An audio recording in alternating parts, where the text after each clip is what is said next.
Hello, everybody. My name is Nick Gunn. I know we had some problems with some technical issues with our mic, but we're here. I'm the communications coordinator for the Southwest Michigan Regional Airport. I want to thank you all for coming out today and being able to report this and share this information to our community. I know a lot of you guys have probably been able to see some of the updates and reports that have been put out on social media and everything. So we just want to clear up some of the information and clarify with everybody, with the public. With this being a public airport, we want to make sure that we're sharing information and updating the public on what's happening.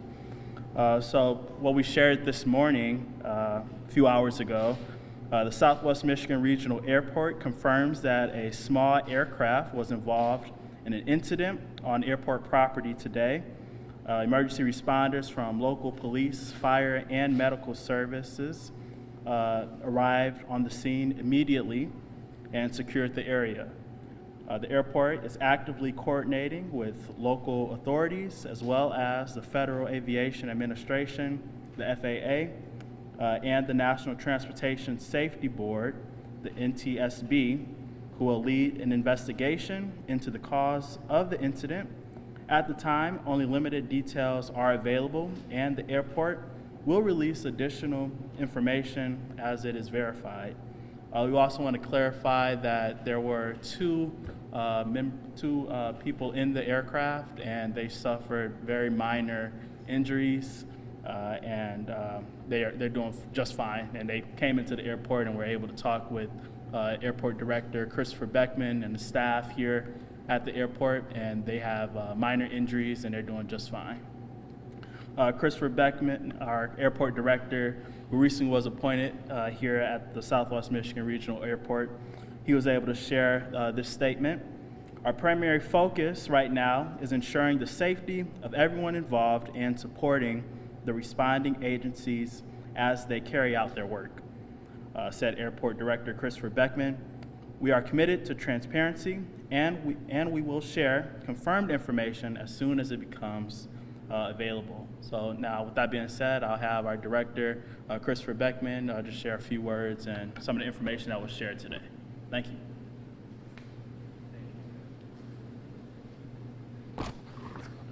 Thank you all for being here. We appreciate you coming back and trying to keep up with the information as much as we can to give it to you all as quickly as we can. As he did say, we are working with the NTSB and FAA, so this is an investigation, so I'm not able to divulge everything, but stuff that we know for sure that are facts, of course, I can share with you.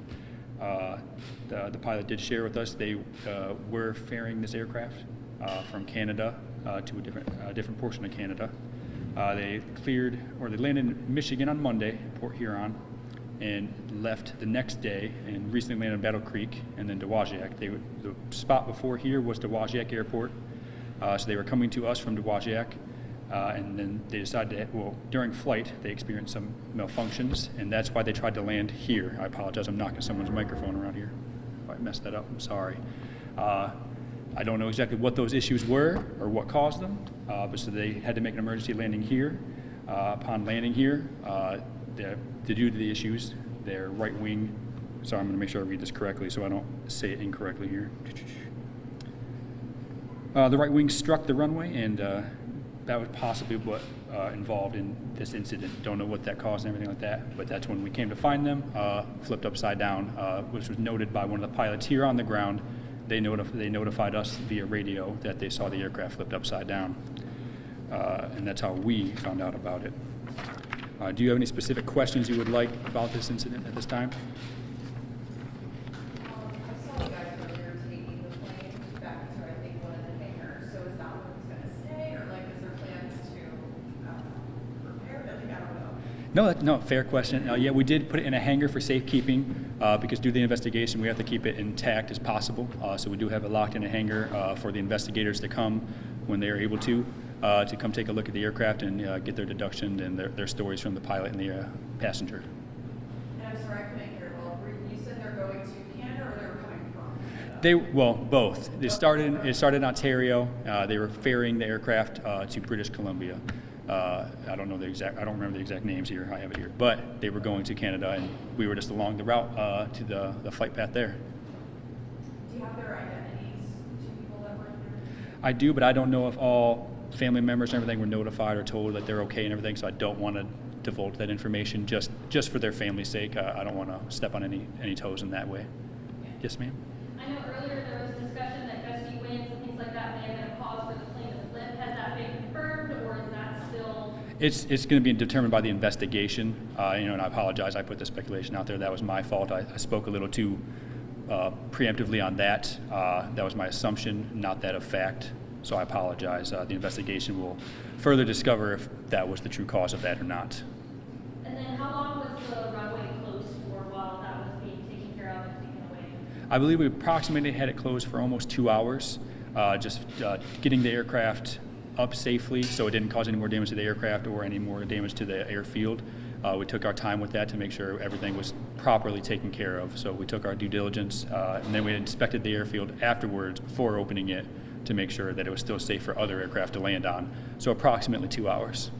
And then I saw in one of the releases as well, there was a second aircraft that emergency personnel kind of stayed along for just as it was coming in because of the flip thing. Can you talk about that aircraft as well that may have had some difficulties coming in? So that one was, they were flying, and they were doing a pattern, waiting for the runway, but we didn't know how long we were going to stay closed for.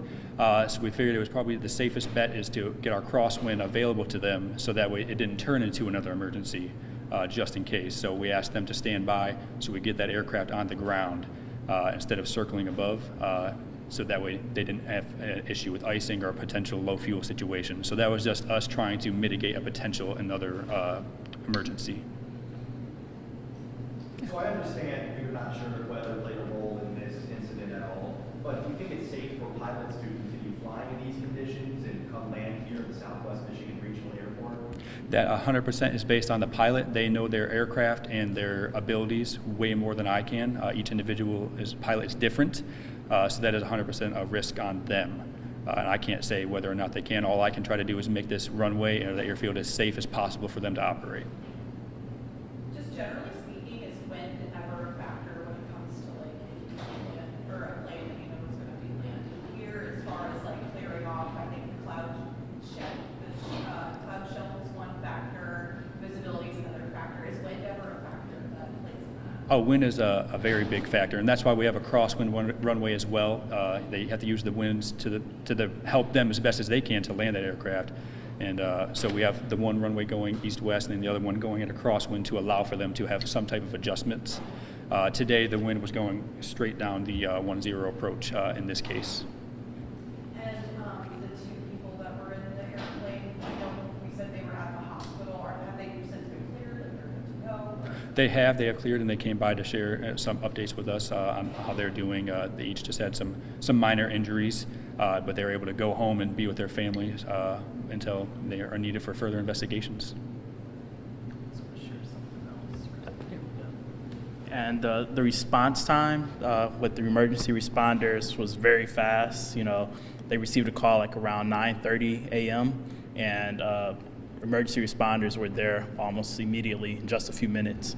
So we have Brian Kasmerzak. He's the believe the deputy director for the fire at City of Ben Harbor. So, Brian.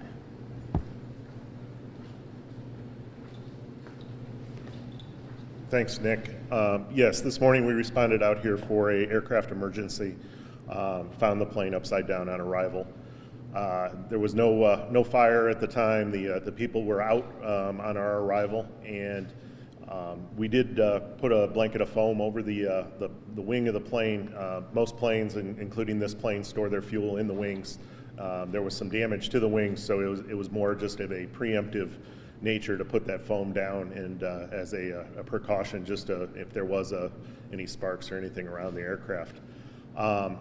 We do not respond to the airport very often. I think the last time there was an incident out here was 2013, 2014. But it is something we train for. Last year, we did some training with Whirlpool Air Ops, and the director of the airport at that time, Shannon, Christie, and it was extremely beneficial. As a matter of fact, as part of that training, Whirlpool gave us a $10,000 grant for aircraft rescue firefighting, and some of that equipment was put to use today. So it's always nice to see when we have equipment, we train on it, we acquire it, but to actually see it used in a successful manner. The other thing I want to touch on is, Benton Harbor, St. Joe, Benton Township are all very small fire departments. However, our auto aid system allows us to operate as one large fire department. So on an incident like this, it's a 3-department response. We all operate under the same protocols. We all operate off the same system. And once again today, that proved its worth. We do that on house fires all the time, but also on an incident like this. So I can't say enough about our mutual aid partners and the relationship we have. Just curious, because by looking at the pictures you guys posted, it was like, obviously it was like sprayed down. Was there any sort of fire that came from the incident? No, there was no fire. Everything we did was just a preemptive nature, just in case of any sparks, any fuel leaks, etc. Can you talk about a little bit of the training that you guys do to deal with an incident like this? Are you specifically looking at flip planes or planes that crash, or? It'd be plane emergencies in general, and that could be anything from a landing gear issue of a plane coming in to an actual crash. But it's more just being familiar with the airport, understanding what we can and can't do operationally on the airport, because an active airport, we just can't drive out there without the permission of crews that, from the airport, that type of thing. Additionally, just understanding capabilities and understanding what we should do. So Whirlpool Corporation has a great emergency response kind of program, and Greg over there has done a wonderful job helping train us and get us the equipment we need. So.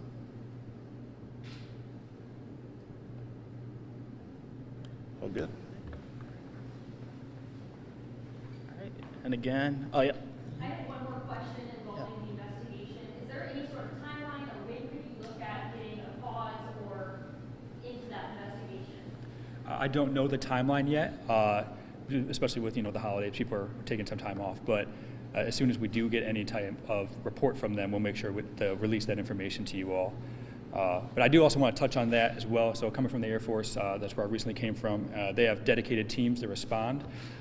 They cover safety, fire department, health, they cover it all. And the fact that they don't have a dedicated team to respond to this, but they still responded as quickly and as great as they did, I'm just appreciative for them, and I just want to put that out there. And I should have said that earlier, and I apologize. But just props to them and their team for the training that they do and all the stuff they did today. Yes, sir? Can you describe what all is involved in the investigation process? I don't know all of it. I know they get reports from any witnesses, the pilots themselves or the passengers, and then they're going to get probably our statements, what we observed today. Outside of that, I don't know the full depth of how they go into it with an investigation like this. Yes, ma'am. Is this going to prompt any change in airport operations today with regards to the holiday weekend? No, it won't. We're still going to be open to allow for any aircraft traffic. We'll just respond to the weather. The only thing that might affect our operations would be all the snow potentially coming through. Any other questions? Just thank you all for coming today. I do appreciate it, and I'll let Nick put any closing remarks out there. All right. Again, thank you all, and hope you have a happy Thanksgiving. Thank you for coming to the airport.